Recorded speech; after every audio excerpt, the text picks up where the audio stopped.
Our guest checked in hours ago. He was polite and clear-minded, friendly and balanced. He helped my lobby boy take his bags to his room and even tipped. Eric Broon, on the surface, does not belong in the hotel. To meet him on the street, you would walk away liking him, or forgetting him. I don't know what he's doing here, but here he is. So we gave him a room. Hotel policy is to welcome all. You can't find your way to the hotel without reason. My lobby boy is back. He's watching me, questions in his eyes. If he had the wherewithal, he might even shrug at me. But he knows as well as I do what comes next. I see to it personally. Even I have curiosities that must be satisfied. I wait until midnight before I knock on his door. He's awake, wearing his bathrobe. I apologize for the late hour and ask him if everything with his room is okay. I tell him it's a newly renovated room. We'd had complaints. Yeah, the room's great. Did you want to come in?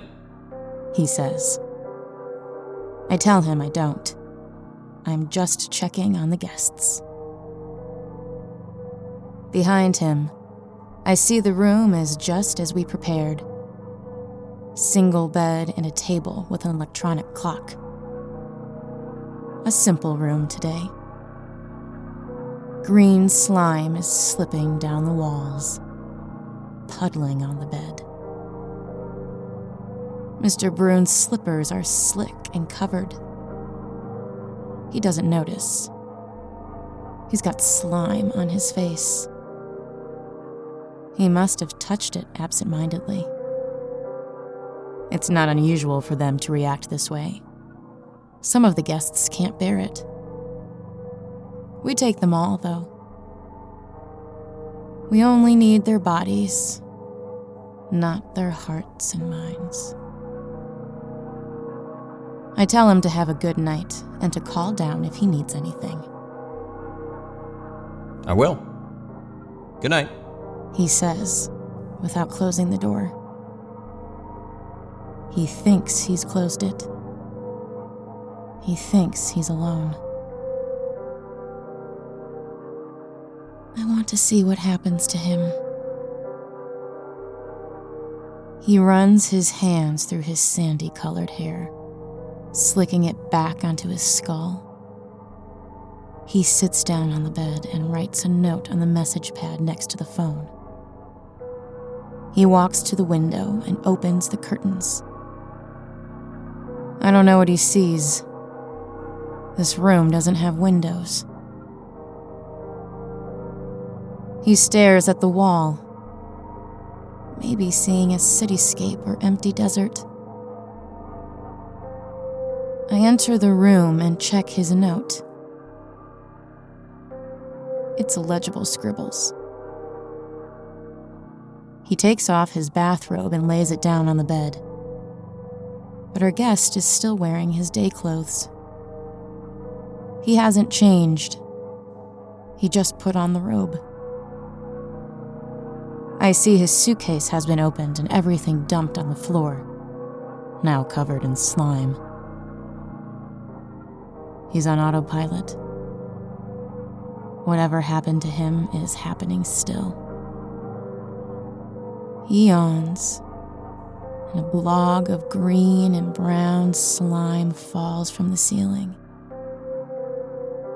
He doesn't seem to notice that he can't breathe anymore.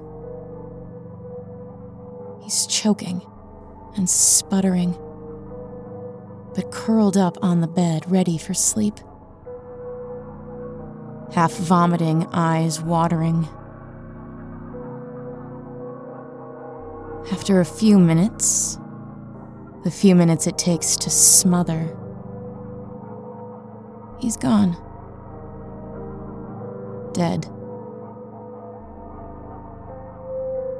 I wait a little longer, watching the slime puddle in the corners and slide down the furniture. Seems premature. Seems like something more should have happened.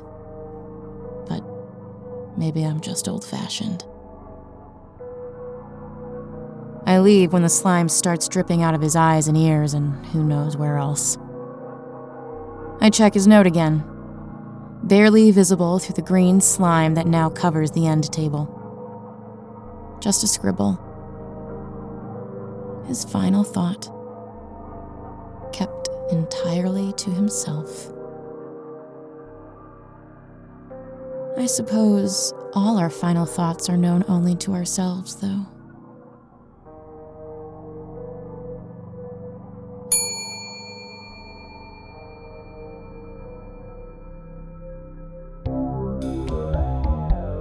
The Hotel was created and produced by Veronica, California, and Mark Whitten, starring Kelly Nienaltowski as the manager, Mark Whitten as the lobby boy, and Graham Rowat as the owner. Music by Lauren Picorni and West Rodri.